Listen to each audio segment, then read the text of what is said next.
UAP, unidentified anomalous phenomenon. Are they extraterrestrial, interdimensional, time travelers in origin, or are they simply a result of top-secret military projects, false flag alien invasions, psyop, drones, or other human-made aircraft? Join the discussion now on UAP Cross Fire.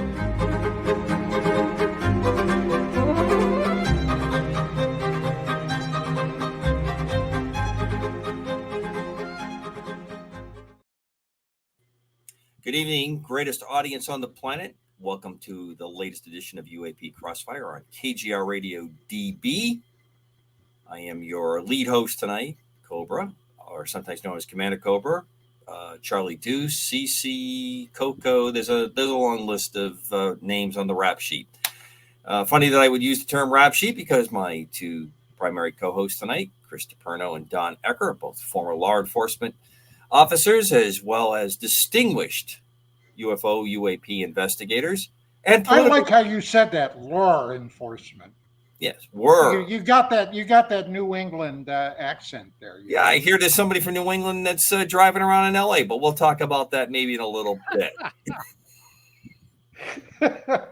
Good evening, and I always try to end the show with God's peace, which exceeds all knowledge and understanding. I'll throw that in the beginning because I don't know, every time we get towards the end of this show, it's idle, and I'm trying to bring the show out of afterburners, and we're trying to get the speed breaks out and slow things down and get in there, and it just doesn't work. So I'll put the beginning at the end at the beginning, and just say hello and welcome to everybody. You'll notice that two of us look similar in our attire. Oh, here we go. And we go. The last time I wore the shirt. Now listen, I have saved that shirt. Okay, you're going to make a comment about the shirt. I'm the only one that not wearing it. But 2 weeks ago, I wore that shirt, and even though threatened by my wife, you know that thing. How did it go with the barbecue? Wait. How did it go with the barbecue? I didn't wear it. She wouldn't let me out of the house with it. And you think I'm gonna argue with her? Okay. You think I run my house? Absolutely not. You're king of your castle. I understand that. No problem. Yeah, I'm the court jester of my castle. Okay? I'm not anywhere clear near. She keeps me around for amusement. I'm the court jester. Excellent. Well, it's good to know. It's good to know your role, and you're in the court. So that's which is kind of an interesting pun, since you both spent plenty of time in court. So there you go. See, I think there you go. That fits. So you were saying about not having the attire on tonight. You have it in a very safe hiding. We had company over for dinner. Oh, not a lot. This is definitely not a company wearing company shirt, dinner company shirt. No, so I had the evil eye look at me, and I said, "I'll put on, honey, a nice polo shirt." But then halfway through the show, I'll probably go sneak in the room and get my shirt, my uniform shirt for this show. God help me. And he was a Marine too. He knows about being. Oh, don't give me that crap about Marine. How many times did your wife say this is what you're going to do, and you say, "No, I'm not." Yeah. Yeah. Okay. Marine or not. Okay. Next part. We hear it's hot as Hades hinges in California. Aside from that, Mr. Ecker, how are you? Actually, I'm glad we're doing this show. I'm not going to go into detail, but I'm glad we're doing this show tonight, and it wasn't last night, because I was socially unacceptable all the way around, 360 degrees. It was like somebody came up and took a big, healthy dump into my mess kit, okay? That's where I was last night. But I've had most of the day to get over it, so. But you're feeling much better now, like in John Carpenter's version of the movie The Thing. I'm all better now. I got my tea. You have your tea. Well, that's excellent. Well, gentlemen, the subject that we kind of set ourselves up for tonight started because I had a couple weeks, 2-3 weeks back, I had picked up a copy of the book, Military Response to UFO Activity. It's Dr. Stephen Cox's book. I don't know Dr. Cox. I'm kind of interested. There's some stuff that he writes that I really, really like, and there's some stuff that I askew a glance at some of the things that are in there, but I thought it was kind of a fun place to bring it together because a lot of the things that we have covered over the year plus that we've been doing this is how the military interacts with this, because the military is kind of the primary agent for the government's UFO. And specifically, we've probably have centered on the Air Force more than anybody else, but we've had some pretty interesting events that have come up with the Navy and the Army going forward. Plus, the world's militaries seem to be always the first legion that gets dispatched because we treat UFOs, UAP incidents, usually as some kind of a threat or a possible threat to a nation's sovereignty and security. So, in getting ready for this and looking at this, one of the most interesting ones I wanted to start with, and I think you both have talked about this case in the past. In 1953, sometimes referred to, let me check my notes, Paradise Valley crash or the Kingman crash, where there is been some recent release of documents, at least in the clickbait kind of articles that are hitting around the internet. And that's something I'm going to keep coming back to tonight, how the streaming media part of the internet seems to be bringing up more articles, more what I consider clickbait that really don't have a lot of fluff. The pictures don't even match with a lot of the stories, but it's generally, I must be generating clicks because more stories keep showing up, obviously under the new ways that the stories are presented when you're what you're looking at. But let's talk about Kingman and Paradise. Don, I'll start with you because I'm almost positive you have taken me through this once before with some detail. Along Route 66, one of the most storied roadways in the United States, it has a very interesting paranormal as well as UFO, UAP kind of activity along that long stretch of road. I'm very proud to say I've driven almost every piece of that road over the years. It's one of my personal hopes to completely cover every stretch, but I've covered most of it over the years of flying and working in the Southwest. What's your thoughts on Kingman? Well, to tell you the truth, Commander Cobra, that is a case that I have not given any thought to in probably 25, 30 years. I don't believe it was me that talked you through that case some time ago. I have no recollection of that. And to tell you the truth, that's a case that when we were doing the magazine, UFO magazine, that particular case showed up very rarely. And there was so much else going on. I mean, I'm not complaining or anything, but there was so much else going on, and that was so far in the past, even from the 90s. Sure. That I didn't give it a lot of thought or research. So I apologize for that. All right, Chris. Well, I think you're talking about the Paradise Valley crash. Correct. Also known as the Kingman crash in 1953 in Arizona. But we know there was a guy, I believe his name was Fritz Warner. Am I correct on that? I Fritz believe Warner? that's correct.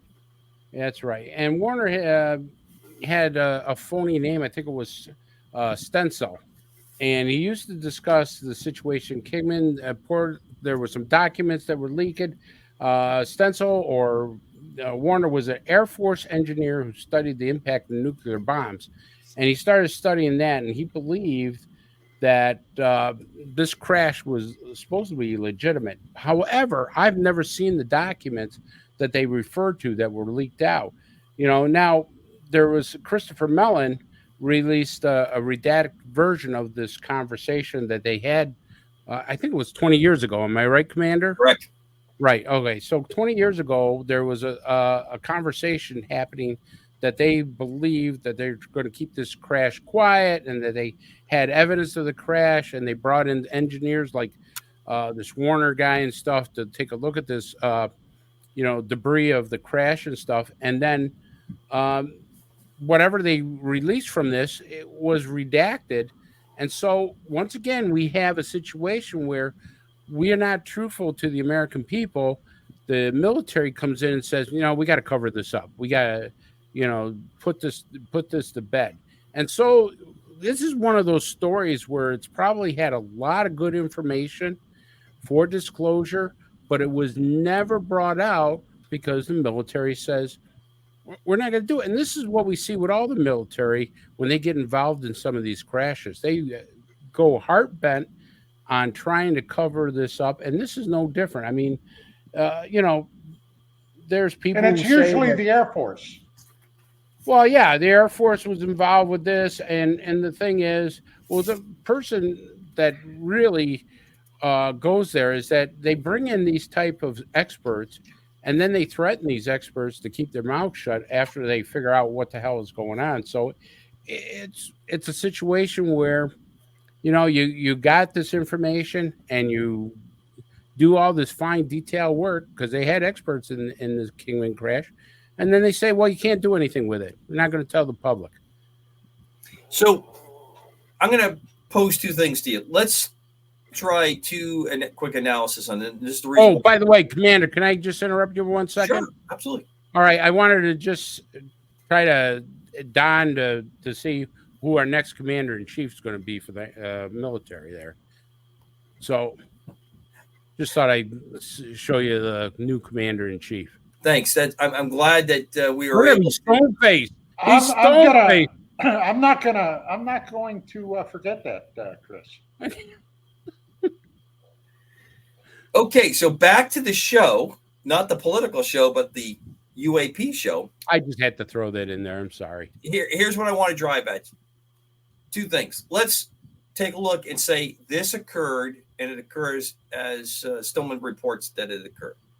And 50 years later, he signs the affidavit. The redacted report comes out from one of the assistant secretaries of defense or Air Force on there. In fact, Christopher Mellon, who seems to pop in and pop out of these things from time to time. And all the reports and pieces that if people really knew what happened, they would be just, amazed. The world would grind to a stop because it came out. There was a lot of science. There was a lot of science and tech going on, a lot of research and development going on into, obviously at that time period, very much was emphasizing on atomic and nuclear weapons, radar activity that was going on. A lot of things going on in that area. Plus, there's always those little reports that come in about experimental aircraft, anti-gravity, going back to the last show that we talked about, where we spoke about some of the possibilities of that. Well, so you have two ways this goes. We exploit what looks like a UFO event and go false flag. No other really better word to use. The current vernacular is we build this up and we start throwing out, and we have the perfect groups of people to go out and put that information out for that sleight of hand, that the deception aspect of it. And then we have the possibility that this really did occur and they had to button it up. Well, I think one of the reasons they buttoned it up, Commander, didn't they try to button this up because they actually found bodies? I think they found that's the claim. 4 bodies. Well, that's the claim, but I've heard there's claims that there's bodies at a number of these. Well, yeah. The Aztec. But I mean, obviously. Now, Aztec was a little different. If I remember right, wasn't Aztec the one there? They found mutilated human bodies parts in that crash. Well, all kinds of reports of what had happened there. Plus, there is at Aztec, there's all that other parts of it, how the military came in, and this has been documented, built large concrete foundations so that they could bring heavy equipment in to move materials out of there. They because the ground, the sandy ground, the soft ground would not allow the material. So that there's some artifacts there. Same thing kind of comes up here with Paradise Valley Kingman, as well as Roswell, that throw that in it, that there was some kind of activity. Now, what generated that activity? Is it extraterrestrial encounter, or is it man-made situation that Okay. came up. Now, a new report just came out. I read it in the MUFON Journal, and I'm not sure if I believe it or not, but now they're turning around saying that Roswell was ours. And the best way to cover up our technology. Well, I'm just telling you what was reported, Don. I'm not saying I agree with it. I'm just saying to you that it's been now reported where people believe that was ours, because we did have some good technology back then. But how do From you Germany. What? Yeah, you're right. We did a show on the UFOs from Germany, and they were highly advanced when it comes to technology. But I Do you mean, guys travel occasionally up to Kevin Randall's blog spot? Another don't- perspective. no, Well, you ought I to know check he's it good out. at it. I'm sorry.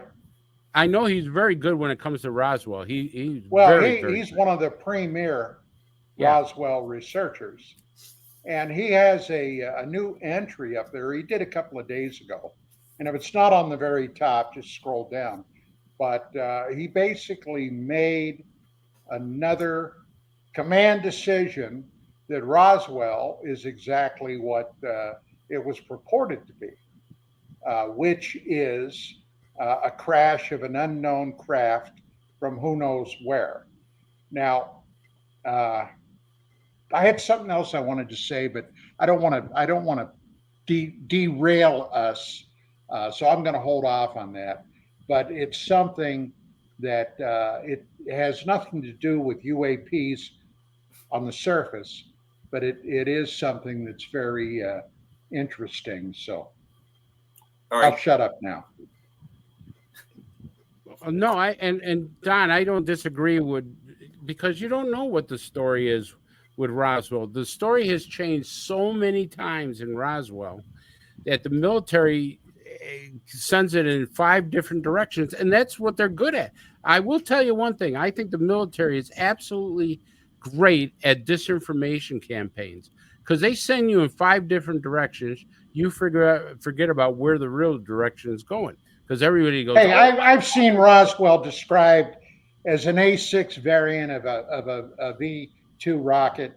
I've seen people try to convince everybody it was a Japanese Fugo balloon 2 years after the war, and Fugo balloons were made out of rice paper. I've seen it was a weather balloon, it was this, it was that.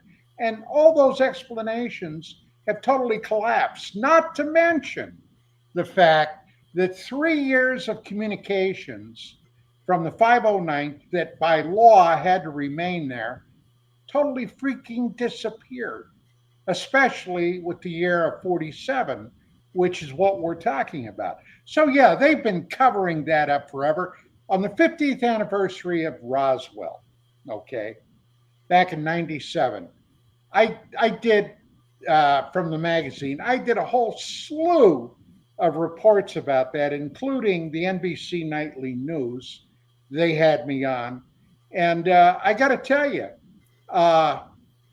the Air Force and the public spokesman, this colonel, I forget his name now, that was out there giving a press briefing with their book, Roswell Case Closed, which, incidentally, they didn't give to the press ahead of time.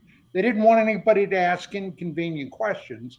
We're trying to pass off NASA photographs from 1972 as a possible object that the public might have thought they saw in 1947. Look, it's been a dog and pony show with all kinds of sexual intercourse ever since. And the bottom line is, okay, those guys wouldn't know the truth if it jumped up and bit them on their nappy blue uniform. wow. I'll shut up now. Now, No, I can't disagree with you. so there is a pattern that occurs here, and it's when I get to some personalities, some folks that I really respect deeply. There's an interesting thing that comes up, and Don brings it up. I think one part of it, because I am very undecided on Roswell. Been there a couple times, and I hate the way I am, but sometimes I blow with the breeze. And it seems like when I see the next series of returns to Roswell, I will fall into on either side. So mark me down as 50-50. There is no doubt, because the 509th is there, there is the activity level and the crazy security and the post World War II, now Cold War starting up, Soviet threat situation going on. We know for a fact there is a very plausible or a very identifiable thing that's going on there with the high altitude balloons that are going to be launched from there. So that kind of fits sometimes, and it doesn't in other places. Right. But here's the problem I have with Roswell, Commander, is that first of all, as I said before, the government is great at making you go 3 different ways to Sunday. They can take a story and change it so much where they got people arguing, just like we have disagreements here, on Roswell or any other of these crashes, because they put out 5 or 6 different stories and one person believes this one, the other person. But the thing with Roswell is that what gets me is that Jesse Marcel was an expert in radar. Not only was he an intelligence officer, but he was very well acclimated into the use of radar, and he was very well briefed into these weather balloons. So when that happens, he knows by his experience with radar, he knows with his experience on these weather balloons, because he was read into the program from what I've read, and that he would have said, "This is a weather balloon. We gotta go." Now, why would you, if you had something that sensitive, why would you go with a UFO story? Right. Why would you not go with something else that people you're would forget leading about? Into an area, because this pattern keeps repeating, and I think that the reason Roswell is so important is an algorithm, I guess is the word you would use today, to look at other events, because we follow this.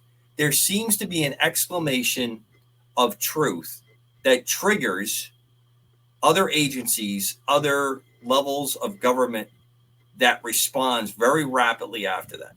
So let's just take that at face value. UFO story comes out, right? And it hits the press. I want you to think about this, taking nothing away from Colonel Marcel. Why would you say that if you are read into all these programs? Why would that be the place? Why would those words come out for that? I don't have a good explanation for that. Well, first off, Charlie Deuce, there are 2 types of balloons. There were the weather balloons, and these guys were a nuclear delivery system. They wanted to know where the wind was blowing.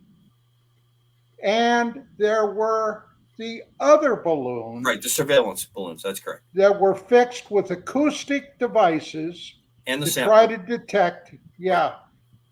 detect, Soviet nuclear detonations. Right. Well, the Russians didn't have a bomb that they could even test until 1949. All right. And it was Marcel, a lot of people don't know this, that ended up briefing Harry Truman about that. Were you aware of that? Yes. Okay. All right. So, and incidentally, that's where he got kicked up to lieutenant colonel when he retired for meritorious service.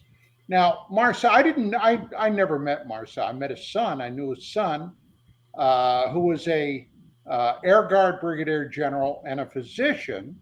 As a matter of fact, I took him. He was one of the guys I took with me down to Orlando and Disney in '95, because he talked about what happened when his dad came back that first night with a box of debris. Right. And it wasn't weather balloons. Right. Okay. So what the debris was, hey, I don't know. Hell, I wasn't there. But I will tell you this, it was, according to Marcel, Brigadier General Marcel, it was very unusual and strange. Now, something else that you may not be aware of. Maybe you are. But Mac Brazel, the rancher that supposedly discovered this debris field, was out driving his sheep. And he came across this huge debris field. Now, weather balloons, okay, they may make a mess, a small mess when they come down, but nothing like what Mac Brazel described. He took a bunch of this stuff into Roswell to the sheriff and said, hey, I think there was an airplane that crashed on my ranch land. Here's some of the debris. That's when the sheriff called up the 509th and ended up with Sheridan Cavett, a CIC guy, and Jesse Marcel, the base intelligence officer, to drive out there and take a look. Now, later, Sheridan Cavett was a true believer. Right. He went to his grave lying and denying any of this happened. Okay. Well, we know it did. I talked at one point to General, God, I'm trying to remember his name now. He was one of the officers at the time, was a lieutenant or a full colonel down in Fort Worth. Okay, when they flew that material down to Texas. And according to him, he had received a call from one of the high-ranking generals back at the Pentagon telling him, this is what he told me, you will keep your mouth shut. This is not something we're going to discuss ever. This is above top secret. Well, right there. Okay. Now, when a general officer tells me, who was a mere sergeant, okay, this is what the guy told me. I've got no doubt this man was telling it to me just like he recalled it. Right. And I got to say this much. Even when I talked to him, which was about 91 or 92, he was still shaken up about it. Sure. Now, I don't know how far into the program he might have been read, but whatever that was that came down, I am convinced it was no V2 rocket with an A6 variant where they had a shaved monkey in there. Right. That was another story that they tried to float. Absolutely. For a while. Right. Okay. So what it was, I don't know, but hey, according to Phil Corso, another guy that never gets his due, Corso told me when I talked to him on the phone, he was coming out to California after he got back from Italy. And we were going to sit down and have a chat. And then, unfortunately, he died. Okay. Now, I knew people that knew Corso. He was something else, believe me. And when I met him, he was chewing my ass for something he thought I did that I didn't do. Okay. But we got that straightened out. And I'm always sorry, but he claimed, and why he would lie, I mean, I know this guy's background, Corso's background. He claimed he saw the bodies as they were being shipped, and they were being stored overnight. Now, once again, I don't know. But I got to tell you, the man was convincing. So, if there were bodies, and I think there were, because I interviewed a first-hand witness there, Thomas Gonzalez, who was one of the airmen that was detailed from T Squadron to go out and clean up the debris field, who told me specifically there were 4 bodies there. 3 were dead, 1 was still alive. That communicated with him. This is what he told me. And I got to say, when you have that much, and as a cop, Chris, when you have that much information flowing in from witnesses, you got to give some credence to the story. I do. Sure you do. Right. And this is the difference, what we see, Don, as being police officers. we shared information with our fellow cops. But when you get to UFO, you get to ufology, and you get to these scientists, and I want to go back a little bit even farther. Let's go back to the Manhattan Project. You see how they developed the Manhattan Project. One scientist wasn't allowed to talk to the other one. Groves and Oppenheimer were at odds with each other because Groves said, "No, these people are not allowed to talk to these people, and these people can't talk to these people, and they're going to be separated, and there's going to be no discussion." And Oppenheimer says, "How are we going to do this if you don't let scientists talk to each other?"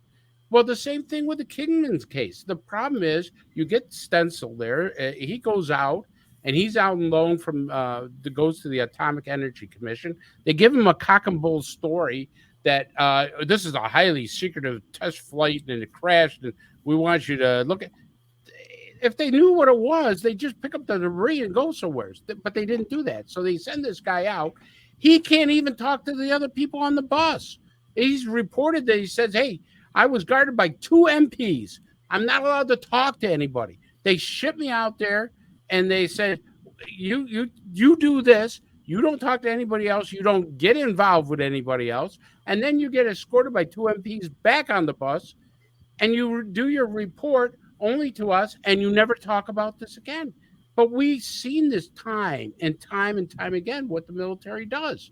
They are experts when it comes to saying, okay, disinformation or compartmentalizing everything.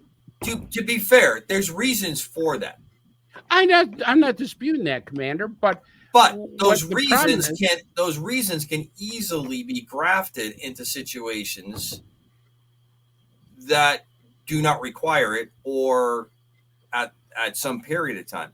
So you touched upon one very important part of this. You talked about the Manhattan Project. Mm-hmm.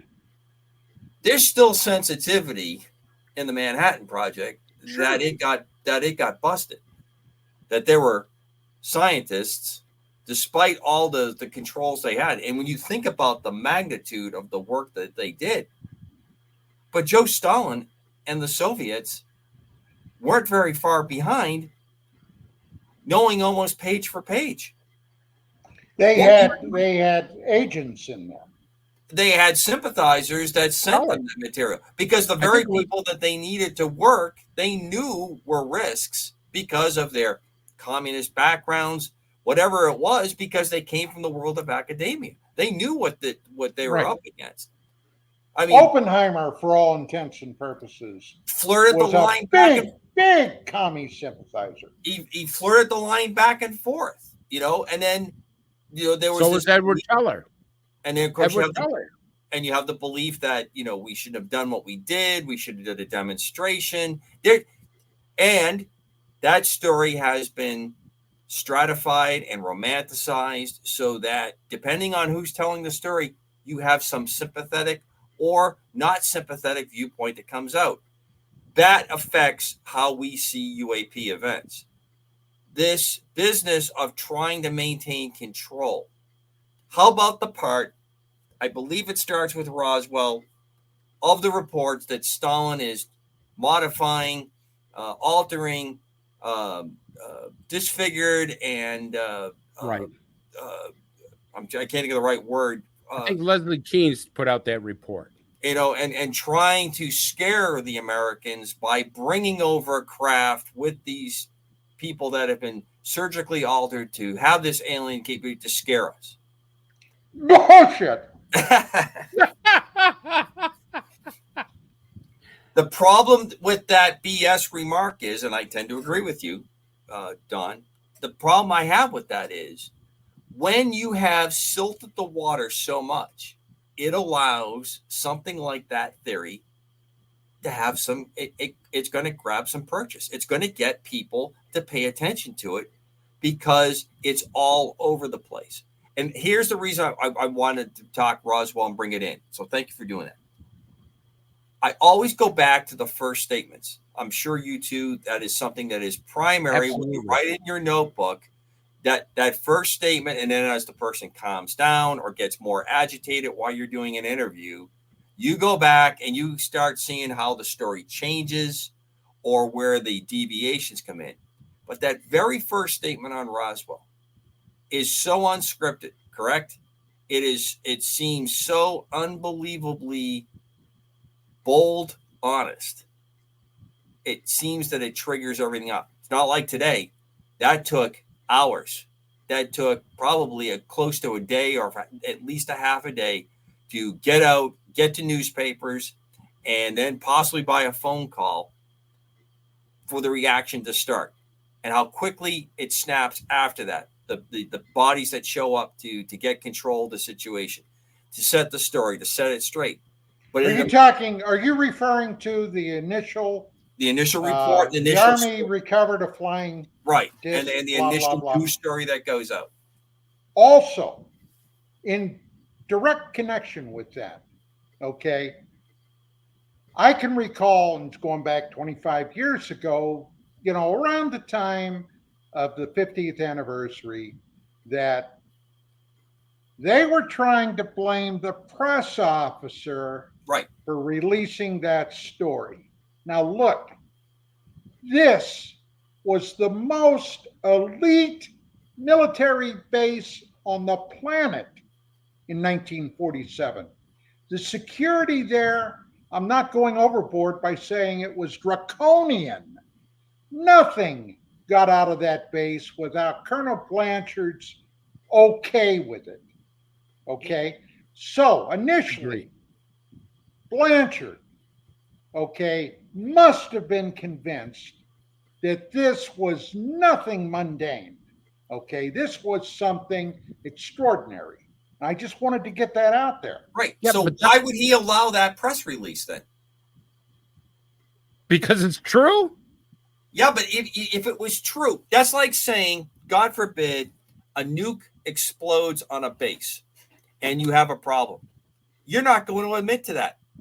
I'm telling you right now, the first thing you say is you're not going to say it. There's protocols they're going to have. You're going to say there was an accident. You're going to go through all those things, but you're not going to do that. This is the equivalent of that event. And I know we're pretty early in how this comes out. So now this is where I start to say the credibility factor goes up. This is so absolutely mind-bending different. So far out of the realm of control. Remember, Commander, this is how this slips out.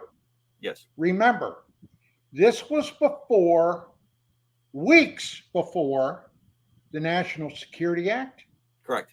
The Air Force being stripped out of the Army, and the Central Intelligence Agency coming into existence.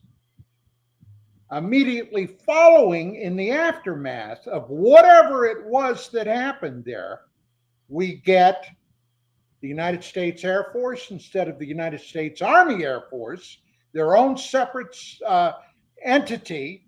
We get the Central Intelligence Agency, CIA. We didn't have one before. Oh, we had intelligence during the war, but we didn't have anybody that was directly intelligence like the CIA. I have to disagree with you there, Don. We had the OSS, and the OSS was eliminated because the OSS worked directly for the president, and no one liked it. And Truman got tricked on that one. So you're not correct on that. And just because 2 weeks later these organizations come out, they were ready for those organizations. Those just didn't pop up 24 hours after those documents signed. Those activities were already going on leading up to the signing of the National Security Act. All those things were in place. The Air Force had separated out of the Army 4 years before. 1945, the Air Force was not part of the Army. It may have wore the same uniform and had AAF on it, but they had changed the name 3 times during the war to further separate it. These didn't just happen. It just did not happen when it's signed. But I think before it's so accurate to say that because this is coming and this event occurs, it shows we cannot allow this kind of information to ever slip out again without a plan. Right. But Commander, you all, and Don, you know this too. Okay. No press release officer is going to let out any kind of statement first without talking to the people who are actually at the scene and get an absolute detail, because he's got to have names. When he goes to Blanchard, he's got to say, Lieutenant so-and-so told me this, Captain so-and-so told me this, Sergeant so-and-so told me this. I drafted up what they said or what they believe that this is. Here it is. Now, in police work, it's called locking a person in their story, because you're right. The first time they give a story is probably the best one. The reason being is because psychologically, humans you're not filling in any facts. You're just giving what you remember. You're not putting any extra in there. Right, because after the second and third time, you start embellishing. Right. And you got to be very that's careful. a bad word right now. You're not supposed to be talking about embellishing. There's a lot of stuff going on embellishing. Italy, Iraq, they're both countries that start with. I'm sorry, I'm going down something you don't want to talk Tim Walls. Yeah, I knew that name was going to pop up sooner or later on this show. Anyways, getting back to ufology here for a second. You know that the press release officer then goes to Blanchard, and he says, here's the detail. He's got to sign off on it. So Don is right. They're not going to take a crap without making sure Blanchard knows exactly how that crap's going to happen. And so when that thing is released, a bunch of people signed off on it. This guy just didn't go out and put that story out, because he'd be out in Alaska right now working the midnight shift. You know what I mean? If he did something stupid like that. Well, it's true, Don. I mean, you know how the military works. If you don't give it to the top. So again, the absolute premier unit for aerial delivery of nuclear weapons, atomic weapons at that point, nuclear weapons, is so shaken, they throw out this story. They allow this to go out on face value. First question I'm going to ask you both. Why would they release a statement at all? Why? Because too many people knew about it. No. Well, for one thing, nobody knew about it. Nobody knew about UFOs, it. There's UFOs. less than 100 people in Arizona, New Mexico, Are you talking about Kingman, or are you talking about Roswell? Roswell. Flying saucers were being reported all across the United States. Right. Okay. The government was getting tons of public inquiries about what the hell are those things up there? Are they real? I mean, here's a commercial airline pilot said he saw one flying out of Los Angeles. Is that true? Can they really go that fast? And then let's not forget Idaho businessman Kenneth Arnold, right, who was an accomplished private pilot flying in his aircraft over near Mount Rainier. He sees 9, actually not disc-shaped, but kind of like a sole on a shoe, a heel on a shoe. Right, that shape. Flying in a direct line, parallel course, one after another. And he looked at those and what in the hell are they? And then he did a rough computation on how fast they were going. 1947, June the 24th, our frontline fighter at that time was the P-51 Mustang, which could achieve 450 miles an hour in level flight. And he computed these things were going anywhere between 1,200 to 1,600 miles an hour. My God, can you imagine the shock he must have felt? And he radioed it in to wherever the hell he was aiming for. And when he landed, they had the press there to interview him. So yeah, this was big news. So maybe Blanchard, who knows? Maybe he saw his first star by polishing his apple. Hey, the 509th caught one. We got one. Who knows? No, I mean, I think it's a really good point. I think that's a really good explanation, because those are the questions. I've come up with similar answers why this would come out the way it is, because it's somewhat inconcurrent sometimes to me when I look at the kinds of security that they had there, and very draconian, as you said, that anything like this occurs, why they would be allowing a press release to come out, especially for the isolation, the relative small numbers of people, the slow slow communications. You're talking landline telephones. Not everybody even had a telephone. Newspapers are the primary way the story goes out. Telegraph, teletype is the way most things, the wires, news going out on the wire to the news services to be picked up. And that's really how the story goes out. Another interesting part with this, it kind of goes dormant, right? Yeah. Mm-hmm. It isn't until like the 70s that this reoccurs, that there's a kind of like an awakening of what happened at Roswell. Who was it that interviewed Marcel back in the 70s? And that's what the story started hitting again. He was living in Louisiana at the time, and he was interviewed at a TV station there.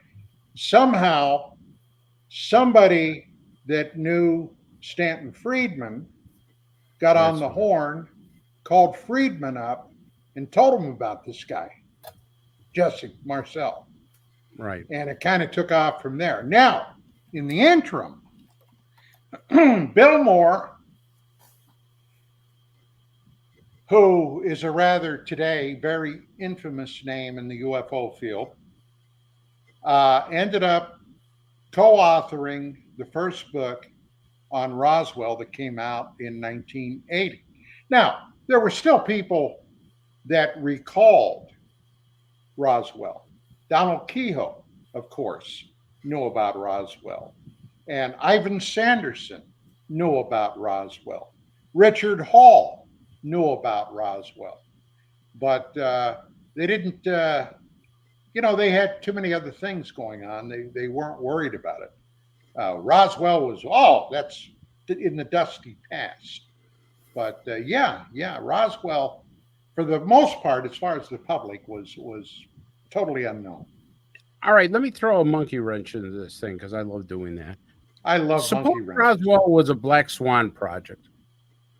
Because our government has done tremendous amount of work with black swan projects. They have done disinformation campaigns. Suppose they wanted the Russians and the Chinese to know, hey, we got it down. Maybe there was nothing there, but they put out a story to say, hey, we got a UFO.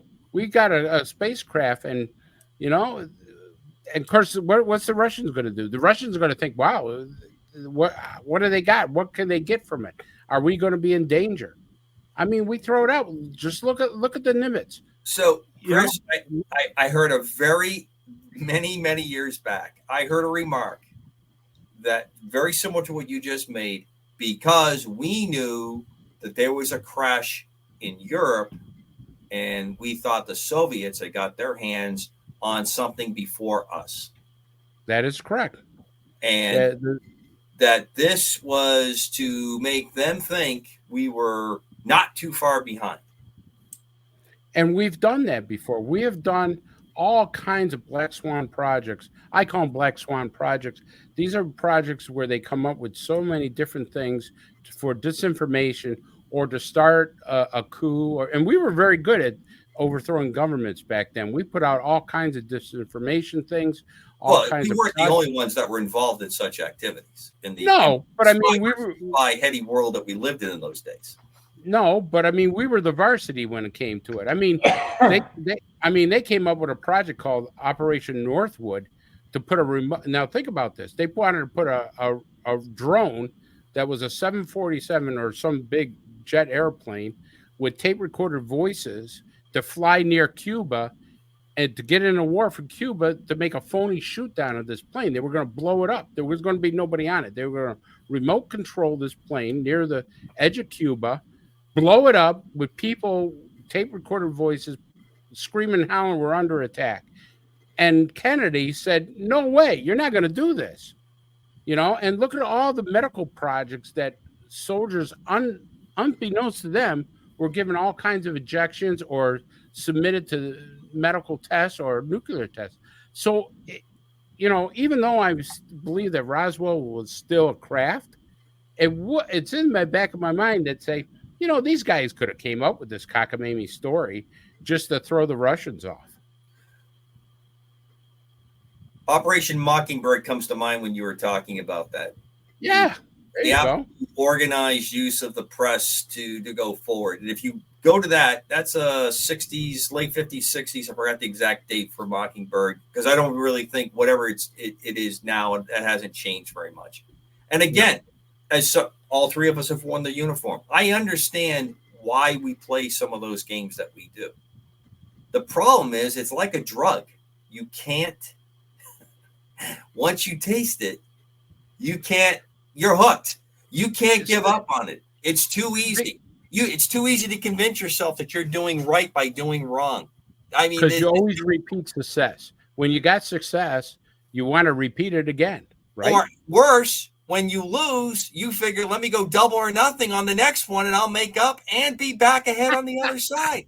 Because I'm the good guys, they're the bad guys. Now, in all this, this is what makes me crazy. And when we're approaching break time, I'm going to jump to a couple personalities, well known to all of us here, to help try to get explanation of why we're at. There is truth in these events. Sure. I think the fact that controlling that truth is more important than anything else. So when you talk about a false flag or a black swan type of event, I think that's just part of the playbook, as you're saying, all the time. Mm-hmm. And if you can't this, make what we want. Don, you know this. The best way to convince somebody of your falseness or a lie is to put some truth between two lies. You know, you put a little bit of truth. We played games in Vietnam. Okay. Absolutely. You know, I was involved with intelligence, and I'm telling you, we played those games, psychological, and then more real games. But hell, look at what the CIA and the Special Forces did in the Philippines when those tribesmen, what were they called, Cobra, the Huck? Filipino tribesmen. They were playing on their mythology. They went out, would catch some of these terrorist fighters, kill them, hang them upside down from a tree, drain them of blood, totally drain them of blood, and then they started floating the idea that there were vampires out in the forest.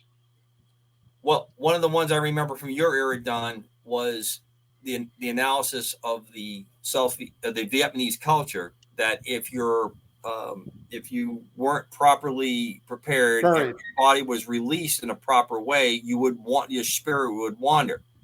So they actually had airplanes that would play music and haunting sounds and have people talking, saying that they were wandering. Don't fight. You're going to die on this battlefield. You're not near your ancestral home. Your soul will be cursed to wander the face of the earth. And it was a very inexpensive but effective way to unnerve. And that's gone on. So you're absolutely right that the psychological factor, I think some of the events that we have seen reported are to cover activities.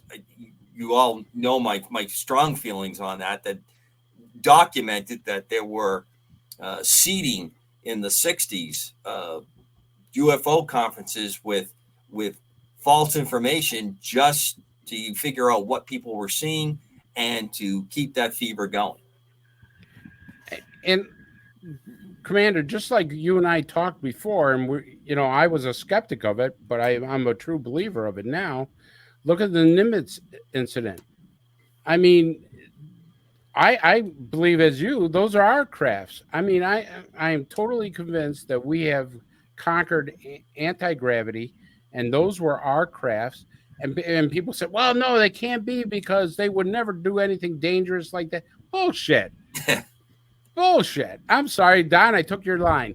And I'm saying to myself, my line was, you sons of bitches. Yeah, well, okay, I'll do that. That's the second half of the show. The bottom line is, Our government will do those type of things to convince our adversaries of anything they want, and they got this whole story. And you know, you Don, and I discuss it. back me up on this. I'm not convinced it's just our adversaries we're trying to convince. I'm going to jump in a little bit and think that prime target number one is convincing the U.S. public what to be convinced, and then move on from there. Hey, we see this ongoing operation every night we turn on the news. Okay? No doubt. Talk about bought, paid for propaganda and bullshit. Oh yeah, that's the nightly news. Sorry, gang, didn't mean to poop in your. No, not at all. Sure. But again, in that nightly news, which is pretty much a thing of the past, have you noticed how much UAP stories are in the available data dump clickbait storylines that show up on your roving, whatever your search engine, if you use Edge or Google, there's constantly coming up, those stories constantly pop up. And my very unprofessional logging of it over the last 6 months, more than half of the UAP related stories connect with release of files, a person has come forward, deathbed type confession, newly released, newly found documents, whistleblower. Now, of course, we had all the activity a year ago on Capitol Hill. And now, of course, we're into the election season. That's all disappeared. But all the candidates have talked about this early on in the primary seasons. They all spoke to this. Look, I want to, when we take our break and then come back, I want to talk about something I just saw. All right. As a matter of fact, I saw it today. It was on Facebook. It was one of those reels. Are you familiar with the absolutely. Reels? Those short. Okay. Yeah. I saw something there and I thought, oh my, this is interesting. I'm going to bring this up tonight on UAP. So, yeah. All right. Folks, thank you for hanging in with us. UAP Cross Fire, Chris DePerno, Don Ecker, Commander Cobra here with you. We'll be back in approximately 2 to 3 minutes on the other side of our break. Please stay with us and send the questions in. Once again, I'm blocked out of comments, but my co-hosts will be able to tell us what's going on. Welcome back to UAP Crossfire on KGR Radio, KGR Radio DB. My guest hosts, Chris DePerno, Don Ecker, and myself, Commander Cobra. Hello, greatest audience on the planet. Welcome back. Don, you wanted to start out with something before we jumped into a couple of qualities that you had seen. You didn't see my shirt? Oh, I saw your shirt. Hey, looking good, buddy. Looking good. Yeah. Well, one thing, and this is something that probably most civilians, I'm going to say civilians, in the regard of UFOs being, many people find more of a hobby than, the way the three of us have gone at it. But most people don't consider all the aspects that are molded into this topic. Okay, and it's vast.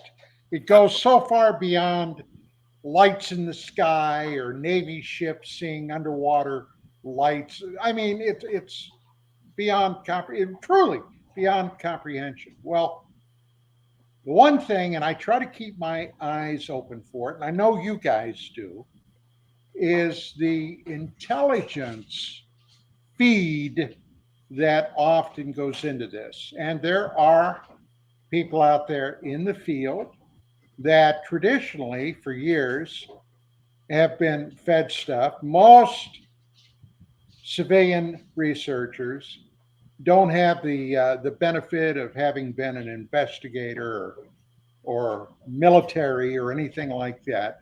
So they may be apt to accept things at face value. Now, today I saw a reel on Facebook that came from Linda Moulton Howe. Now, Linda Howe was a reporter going back. many years. Okay. I saw back in, I think it was 81, I was living then with my former wife in Denver. She was out of Denver. Uh, Her report on a strange harvest involving cattle mutilation. Okay, now, over the years, and I didn't really meet her until about 88. And in full disclosure, she never was very comfortable around me. Why? I'm not sure. But my wife's over here in the corner snickering. But Actually, she valuable was commentary by her remarks. Vicky often said, my wife often said that I can be too intense. Well, that's probably true. We've never seen it on the show. Yeah, I can be too intense. Well, at any rate, we clashed several times over the years. Nothing serious, but on some cases that she was involved in that turned out to be total crap. Okay. Now, so as a result, when I see stuff that Linda puts out, I look at it with a very critical eye. Now, I saw something today that I thought, oh my God, I wonder if she read my report.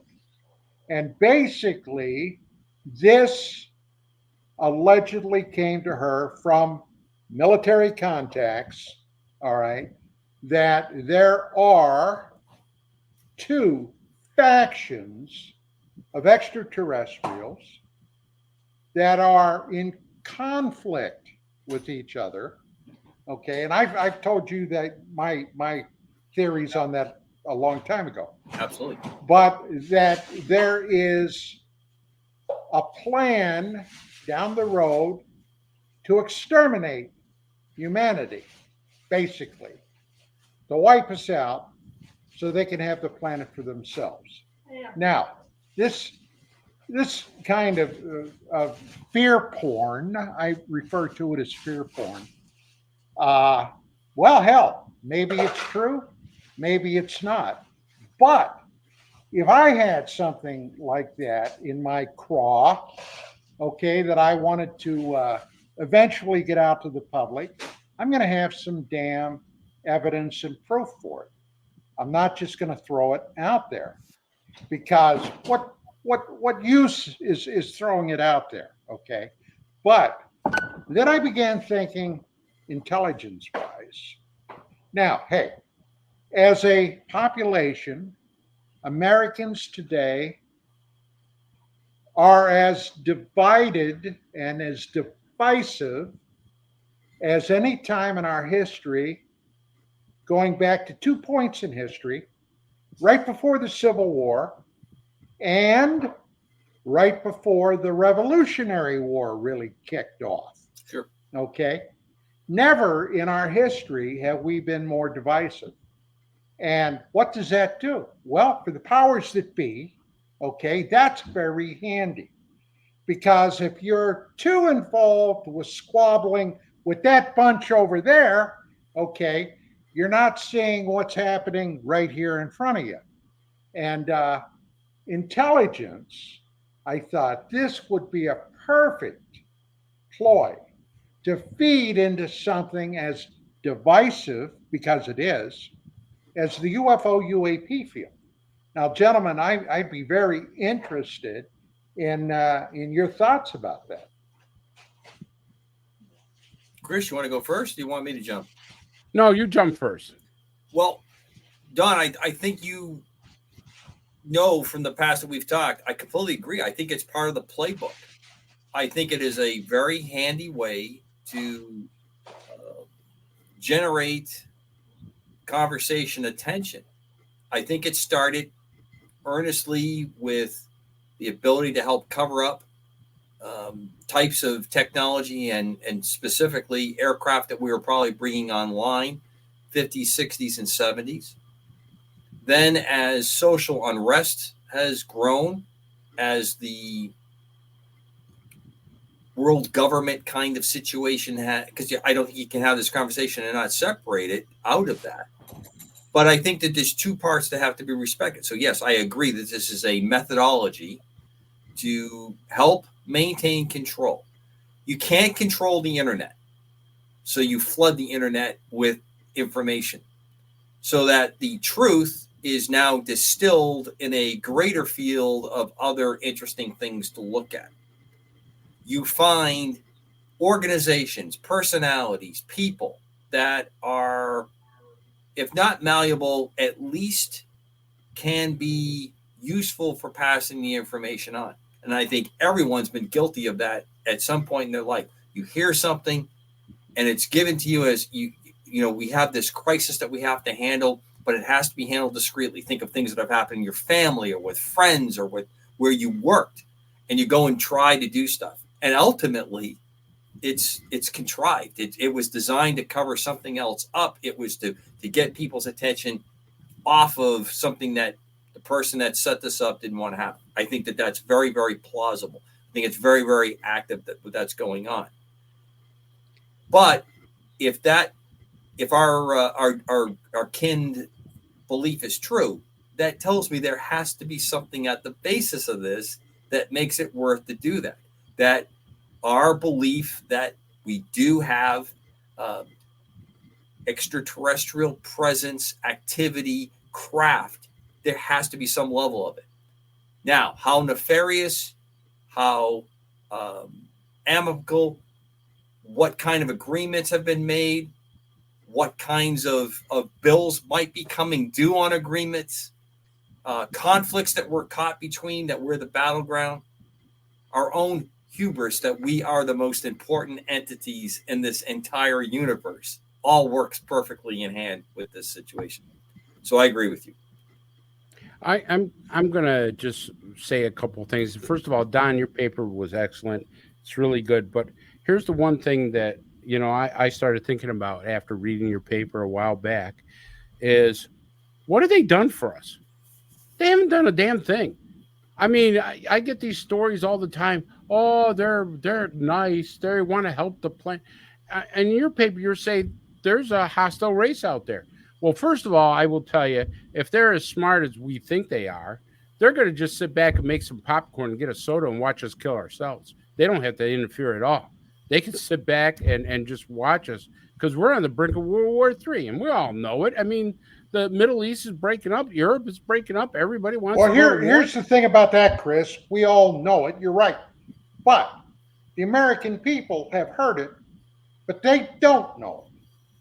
Well, that's true. But here's the other thing about that is that if, in fact, we have extraterrestrials walking among us, which Harvard professors have said, other known scientists have said, that they look just like us and they're walking among us.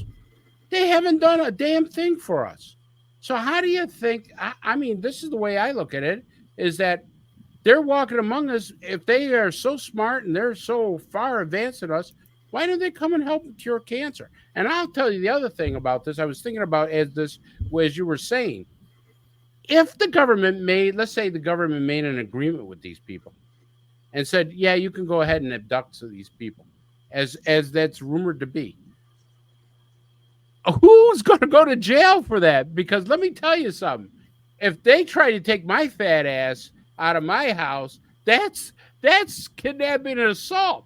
And if my government said, yeah, go ahead and take them, believe me, I mean, you're going to have an overthrow. You're going to have people, anarchy. You're going to have riots, because if people have been abducted and we find out that the U.S. government made a deal with them to do that, I mean, how do you feel if you're Chris, an abductee? If that's the case, and I think there's a very, very strong case for that. It's not just the U.S. government. You're talking most of the major world governments. You're talking that international cabal that is part of this. Okay, that is knowing this, and whatever the ultimate goal is, or the end part.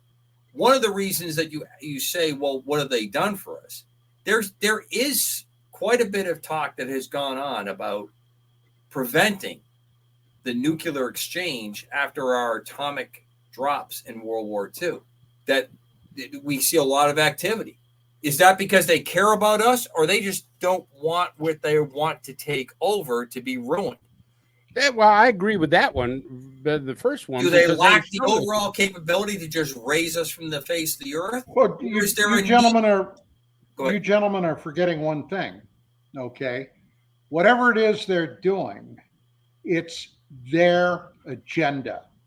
There is nothing that says in their agenda that they owe us anything.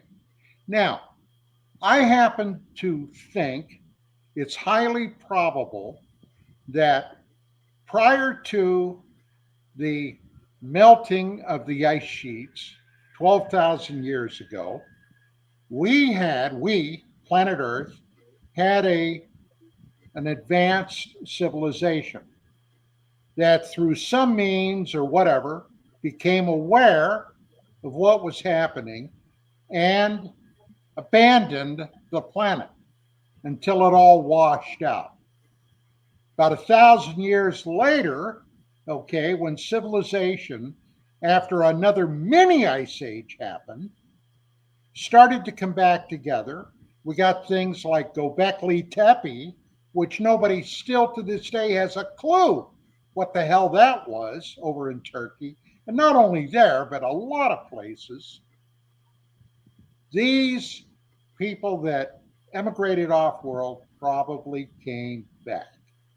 And for whatever reason this time, they didn't come back living on top of the surface, but they went beneath the surface. Now, over all the years that I've been in this field, I've come across many accounts of people spelunking in caves and what have you, that occasionally will run into some of these apparently very human-looking beings. And we have many Native American tales of people like the ant people, whatever, that came up and saved their lives during catastrophic events, took them underground. And the Indians value those people. Okay, you guys are all aware of this. I'm not telling you anything you don't know. But whatever it is they're doing, they have, you're right about this.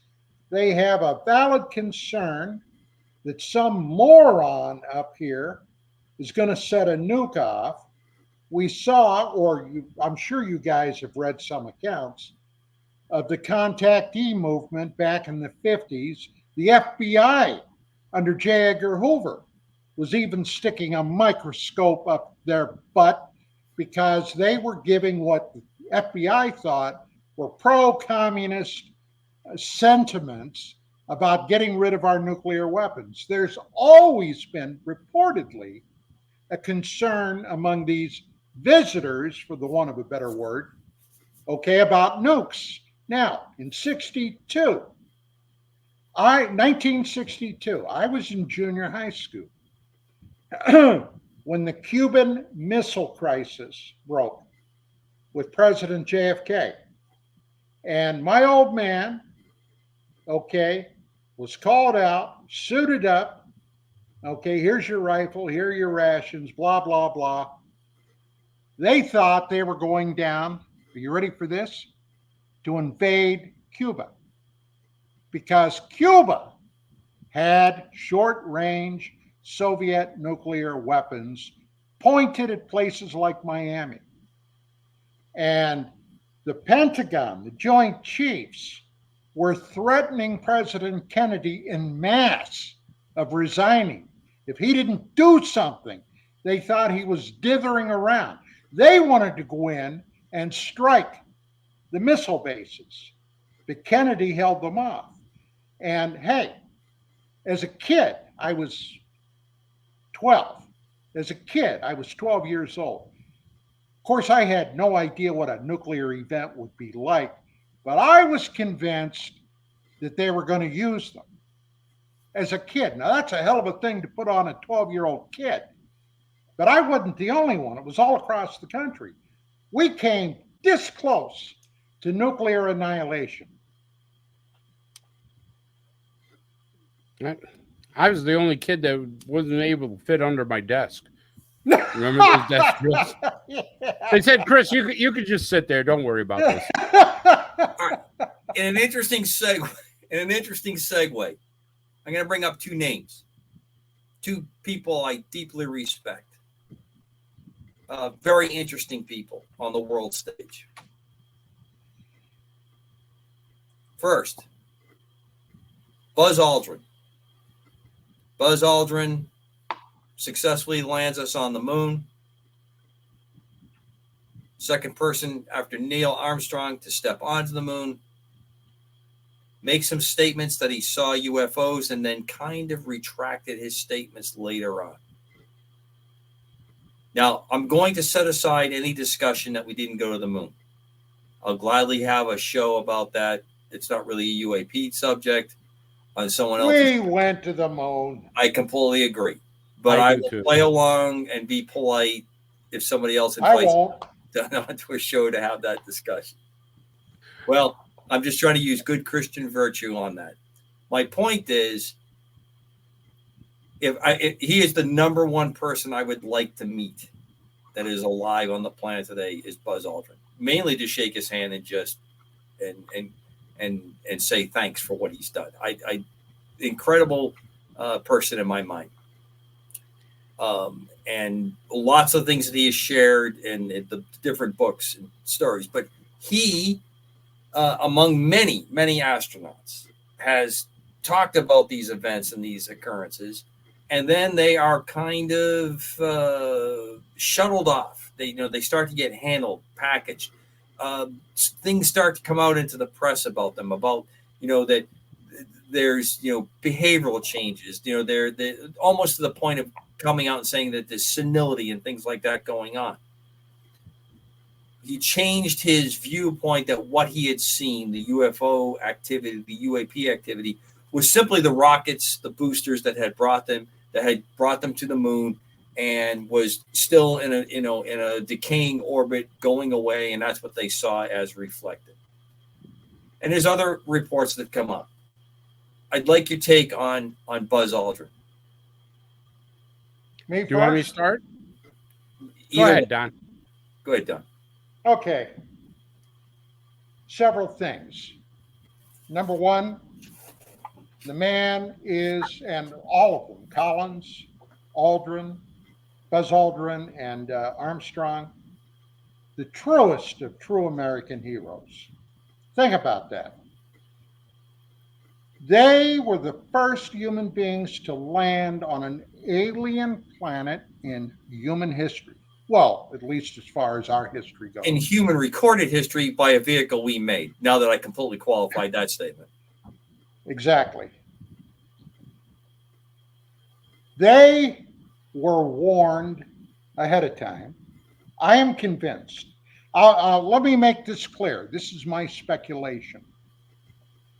They knew they were going to see something when they got up there. Now, why do I say that? Over 20 plus years of research on lunar transient phenomenon and artifacts on the moon. Okay. I spent over 20 years working on that. In 2014, finally, I was able to convince a TV producer to really take this thing in charge, this idea, this concept. Unfortunately, this producer ended up getting it on the Sci-Fi Channel. They managed to garbage it up somewhat. Okay. I had been holding on to some photographs that I got from NASA archives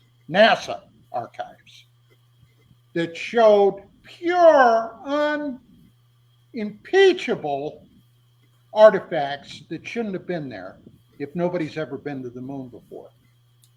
Now, I personally believe, and I think there's a hell of a lot to support this, that there is a base on the side of the moon that we never see.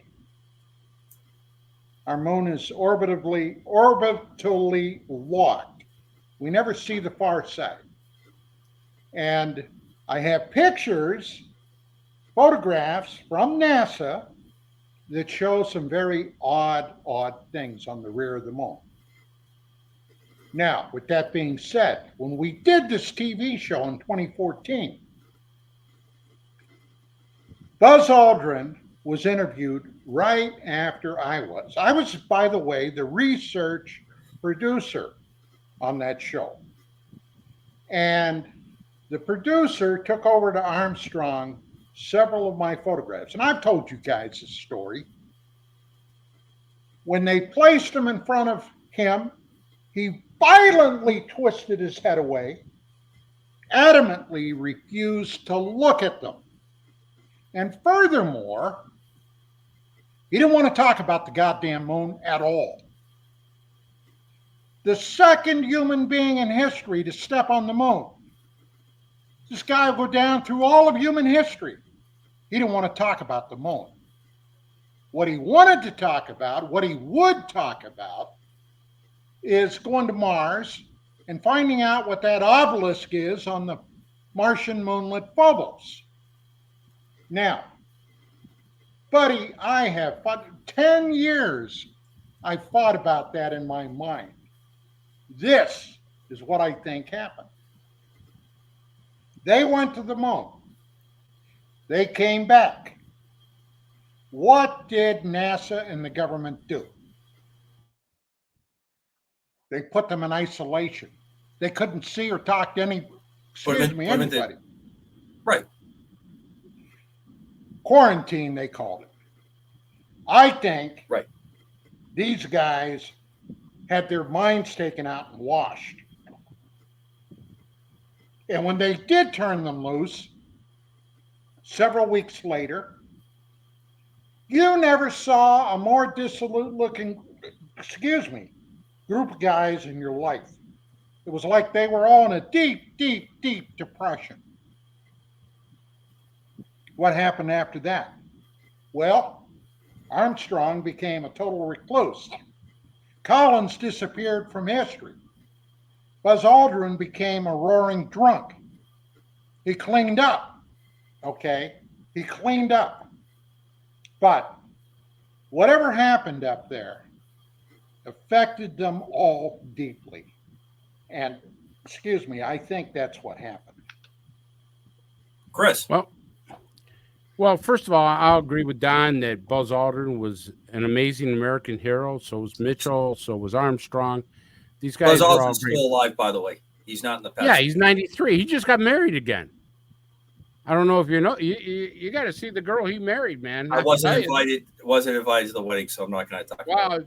Wow, she's a beautiful blonde. At 93, you get married to somebody like that. Wow, he's still. I don't know. He's okay in my book. But anyways, Buzz Aldrin was a type of guy. He was flamboyant. I mean, out of all the astronauts that I know, he loved the publicity. He loved, talk. He loved the different things. He used to wear the colorful jackets and the colorful bow ties and, everything else about him. So he was a flamboyant personality. But one of the things I noticed he's done is he'd get a story going about, I saw aliens on the moon. Then, like Don says, he'd take it back. And same thing when he went to Antarctica. I saw evil. I saw the devil. Or, it all came out to this big story. And then it comes back and say, nah, he never said any of that stuff or anything like that. We all think that Buzz Aldrin and Neil Armstrong and certainly Mitchell probably saw a craft. I think he reported, didn't he, Don? Mitchell, while he was Edgar Mitchell? No, not Mitchell. Who was the Collins. I'm sorry, I'm using the wrong name. Collins, I think, reported that there was an unidentified craft as he was circling around the moon. So, I mean, you have these stories. But Buzz Aldrin, he's a flamboyant guy, as I said. And I think that, I hate to say it this way because he is a true American hero, that the stories about him get embellished. And you don't know where to go with some of the stories about Buzz Aldrin. But God bless him. In '93, he gets married again. He's great in my book. Well, what I saw in that TV production, Aliens on the Moon, The Truth Revealed is the name of it. I saw that with my own eyes. There's nothing Don, embellished about that. No, Don, I don't disagree that there's aliens on the moon. I think there is a base on the moon. No, what him refusing to look at any of the lunar photographs or wanting to talk about the moon. That's why I say I think they took his brain out and they washed it and put it back. Yeah, but then again, why would he talk about Mars? Mars can also be as convincing as a base on Mars. We sent astronauts to Mars? Well, there's always been those stories that there's been a base on Mars, but what strikes me is that what you said was he doesn't want to talk about the moon, but he wants to talk about Mars and something unusual on Mars. So why is he pointing to that story, but yet adamantly refuses to talk about the moon? So, I mean, it's not like he's saying, I don't want to talk about UFOs at all. I don't want to talk about anything that's extraterrestrial. I don't want to talk about stuff. He's pointing in a certain direction. You know, if they washed his brain, they didn't do a good job because he's doing stuff about Mars. So that kind of says, you still punch guys out, too. Well, considering what he went through and how close they came to dying on that mission and successfully getting there and coming back, pretty impressive. Well, okay. Do you have anything to say about that, though? You've talked about this in the past, and it's just one of those things, the fascinating things I would like to know more about why he got to that point. But, you know, as you said, they all experienced a certain level of PTSD. I slightly disagree with you on the recluse part, but I think it's a fair way to sum up. I have a very good friend who flew many times with Neil Armstrong. He's a former Navy pilot and then got into the business of flying VIPs out of California. And he spent much time with Neil Armstrong. He's got some of the funniest stories with Bob Hope, Neil Armstrong on an airplane he's flying with. Just talks about the absolute stellar quality that Neil Armstrong had. I don't remember him ever really speaking much about Buzz Aldrin. That's a good point I need to bring up next time I speak with him. So obviously there's almost a PTSD that's gone on here. I absolutely agree with you, Don. It seems almost trite how the conditioning when they came back and the possibility, you know, in this isolation that they had to be to keep them separated until we could show that there was no microbes and stuff going on. That itself is worth a show all on its own. That was the cover story. Right. That was the cover story. Was it a cover story that we also knew something was there and there was a possibility of bringing something back? There's another aspect to that you have to look at on balance. That if there is some knowledge that something was there, or if there was some indication and now you've tripped over it and you bring it back into our atmosphere that's oxygenated, will you reactivate something? I think there's something, there's a little more on that. Collins went on to write the book. He did a number of appearances. He became a senior statesman of sorts at NASA. He did a really good job with the future astronaut corps going out into the future. Obviously, something's happened there. But I also think in the case of someone like Mr. Aldrin, Colonel Aldrin, that a lot of folks, I don't think, had his best interest in mind and were happy to let him get into self-destructive paths that he successfully fought himself out of. He was a combat veteran, flew combat missions. So he found his way back. He had probably one of the worst adjustments of any of the three of them, probably followed by Neil Armstrong to some extent, on how they, when they returned back. But what were parts of that experience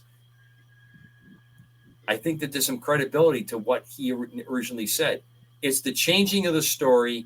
It's the trying to change it. And then you have this kind of an encounter you did, which really just throws to me, it doesn't seem in character. He seems like somebody that's going to not take any kind of BS and just, and say it. Or did they hold something over him? I think about some of the personalities that have faced some real adversity outside of our discussion here in UAP, where if you don't go along with the story, we're going to do things to your family, especially your children and your grandchildren. And that's the kind of threat that works best against people in their roles that have, generations behind them that they want protected. So I can see where that can lead to a lot of discourse. All right, next name. Another what I consider of the greats. Another larger than life personality. Gordo Cooper. Wow. Here's a man from the Mercury program. I think a little mythologized. I think his legend was left a little bit bigger than life, but I think some of the things that we've read and seen about him do portray the way he has been seen in film and what he's talked about in books. In fact, I think that might be also played up because he has spoken early and consistently and at the end of his life extensively about extraterrestrials and UFO experiences that he had. Chris, I'll start with you. Well, once again, he is my idea of an American hero, just like Buzz Aldrin. These guys don't have to make up stories. There's, you got to take what he says with a lot of credibility because he's a famous astronaut. He doesn't need publicity. He's got all he wants. He was a great astronaut. He was a hell of a test pilot too. And, if he's telling cockamamie stories, I believe he made the rank of colonel. Am I right on that, Commander? All right. Yeah. So they don't give the rank of colonel to people who make up stupid stories. Oh, I don't know about that. Obviously, you have not had experience with as many colonels and captains as I have. But I have, but I'm talking about an astronaut. I'm not talking about. That's like saying that in the law enforcement agency, only the top people make captain and commissioner. No. We're talking strictly astronauts now. I've worked for some really dumb people, but I will tell you, when it comes to Gordon Cooper, they're not going to make an astronaut who starts with a story, a crazy story, as a colonel. That's just not going to happen, I believe, in the astronaut field.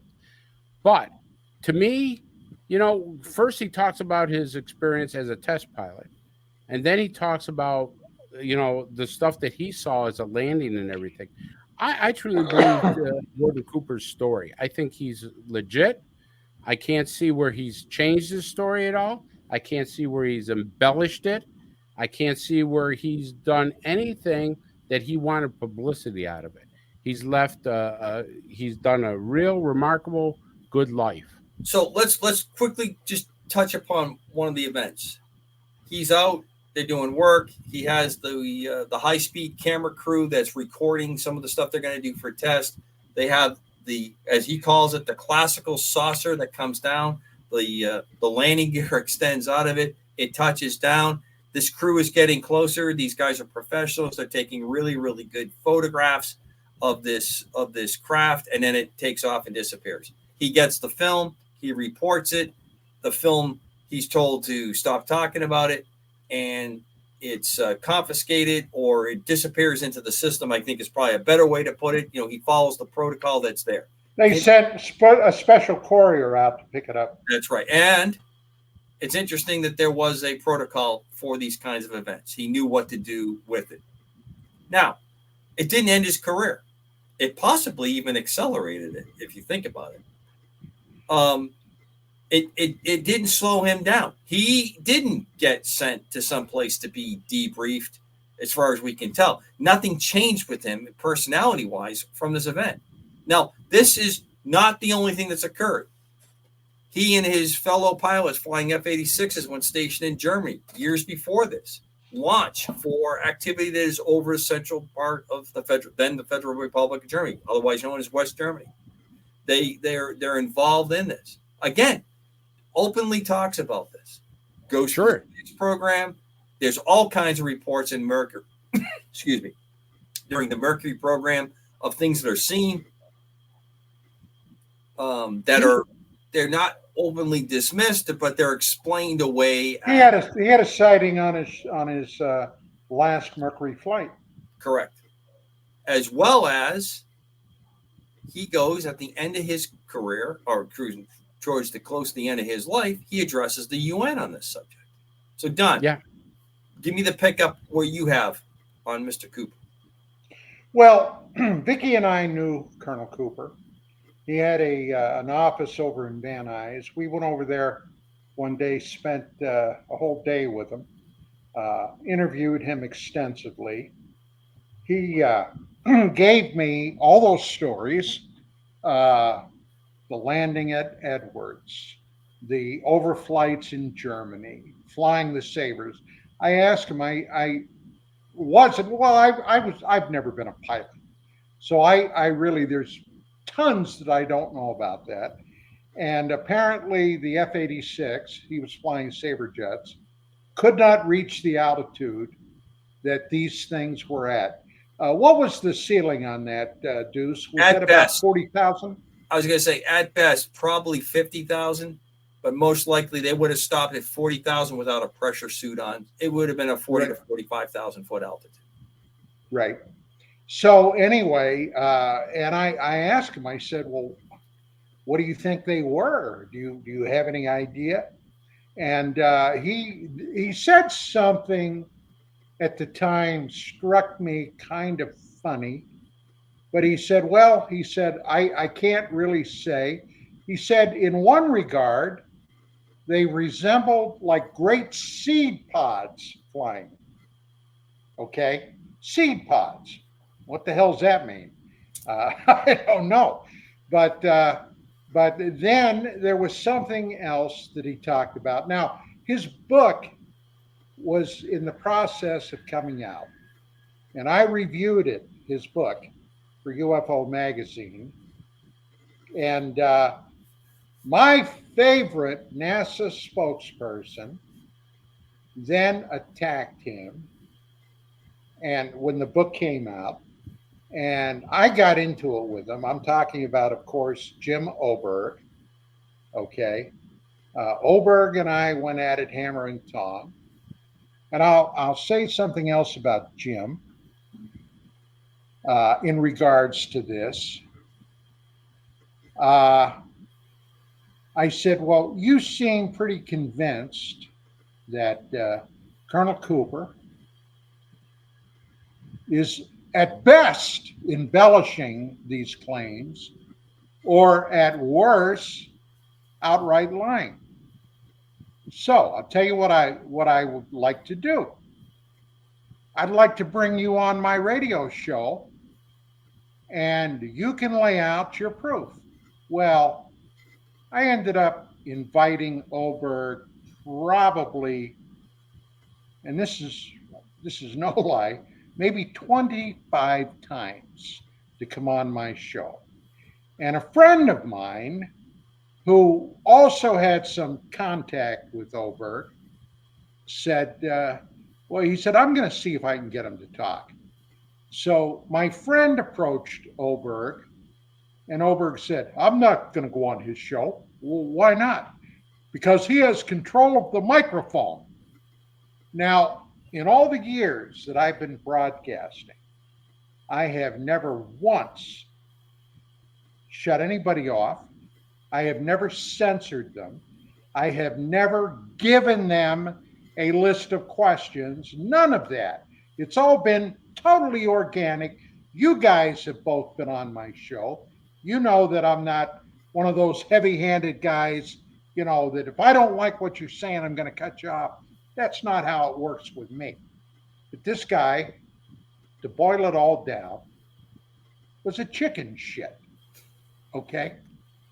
That's it. Chicken shit. The idea that Cooper, the man of that stature and those accomplishments, and the guy was humble. Okay, let me tell you that he was not. You see these things about fighter jocks, okay, brash and jumping around. I just sent Deuce something the other day about fighter pilots on Skype. He knows what I'm talking about. That was not Gordon Cooper. Nope. Okay. And it really wasn't any of the other people we've talked about tonight. Michael Collins, negative. Buzz Aldrin, negative. When Colonel Cooper died, we lost a great man. And that's where I come down on him. The man was truly one of my heroes. One of my most proud possessions I have. You guys might have seen, I might have shown you a picture of him and I, okay, together when we were over there interviewing him. I had the utmost admiration for him. Can I just add, Commander, I just wanted to add, something you struck there, and I was looking it up. You were right when he addressed the United Nations back in 1985, but did you know he was on the Merv Griffin show?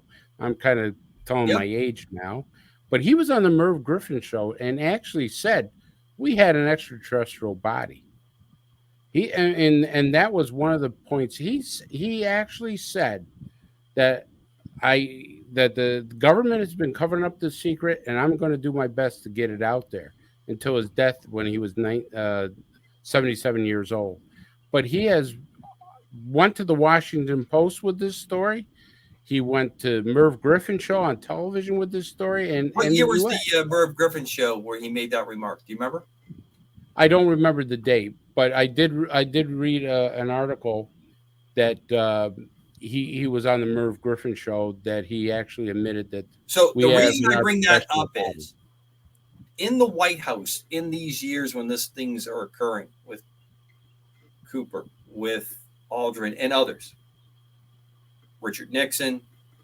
I don't know if Ford's stance on Jackie Gleason. He should have been in the White House. We probably would have had a much better time. And even Jimmy Carter, who also professes to have had a UFO experience when he was actually, I believe, running for governor in Georgia, when he was really getting his political career started. So almost a hospitable or an accepting administration in there. Things have radically changed from those days. In fact, I would even say how innocent the time was in comparison to where we are now, and activities that we have since gone through. So, Don, what is the book that you would recommend? The book that you did the review on Gordon Cooper for those that are listening, because I'm getting a couple emails asking about that, and I have an email saying, how can we see the pictures that Don's talking about? Well, Chris is online. Chris, can you? I have it over here on my bookshelf, but what do you want there, big guy? I don't recall. Is it Gordon Cooper's autobiography? Basically, yes. Okay. And how about the pictures? I'll look it up while we're talking. Which pictures? The ones you talked about, the moon that you showed to, or attempted to show to Colonel Aldrin. Well, they may be up there. I don't know where the hell they are. Look for Aliens on the Moon, The Truth Revealed. That was a TV show. And they may have some of them up here. I've got a couple of copies, actually, of that show. By the way, do you know when that show aired? No. July the 20th. The anniversary. The anniversary of the landing. Touchdown. Yep. Yes. It's also the anniversary of my first solo flight in an airplane, 10 years after the landing on the moon, 79. Really? Yep. Yep. Leap of July faith. The 20th. It's Leap of Faith. I couldn't remember Leap of Faith. That's right. Here it is. Aliens on the Moon. TV show adds weird UFO twists on Apollo tales. So, and they talk about the show here. The pixels in a photograph can be funny things, as demonstrated time and time again in Aliens on the Moon, The Truth Exposed, a TV documentary airing on Sunday, 45th anniversary of the historic Apollo 11 moon landing. But they do not have any pictures, Don. Well, they got one, but there's nothing in it. The shape, I'm looking at something, but there's nothing in the picture that they got. I'll tell you what I'll do, guys. I'll send you both some photographs. I have them digitized, and you'll be able to take a look at them. Appreciate that. And stuff. For those folks that are listening, when I get permission from Don Ecker, and if you drop me an email, I will send you what I'm allowed to send. Now, you wanted me to look at something for G. Gordon Cooper. What did you want me to find? No, it was me looking up the book. It was his book, Leap of Faith. Leap of Faith. I was just, a couple of people had asked me on an email while we were on the show here, because they know I'm sometimes I'm blocked from the comments. So Somebody got you persona non grata there, Commander Cobra? No, they're asking me about your pictures. Oh, I don't know. No. I think it's a conspiracy with you two. Not a conspiracy. You could see all you want, but here's the book: Leap of Faith: Astronaut's Journey into the Unknown. G. Gordon Cooper was one of the original Mercury 7 astronauts, a select group of the nation's top military test pilots who braved the frontiers of space in the days when strapping yourself into a rocket meant that you would be either 100 miles up or 6 feet under. Yeah. Today, he Gus is Grissom found out, didn't he? Nation's history. So, this looks like a book I definitely have to get by Bruce Henderson. And unfortunately, it does not show any pictures to it. But we all know G. Gordon Cooper, American hero, truth maker, and I believe his stories. And he seems to me to be someone that was not corruptible on this subject. All right. I don't think he was corruptible, but I know he probably got a lot of flack and somebody tell him, keep your damn mouth shut. Because a lot of astronauts have come out and said, John, hey, John, did you have any kind of ever get any kind of a inference from him that occurred? He seems to me to be kind of bulletproof, that he seemed to just... The only thing he told me that would maybe go down that alleyway is that out of Edwards, he said, after his crew came back and they immediately took that, it was film, okay, took it in to be processed. He made the call. He was informed they would send out a special courier to pick that up. After it was developed, he was not to put it on any mechanical devices to observe what they saw or anything else. But he told me that when the thing was developed, they brought it back, he unrolled some film and looked at individual pictures on it. The frames.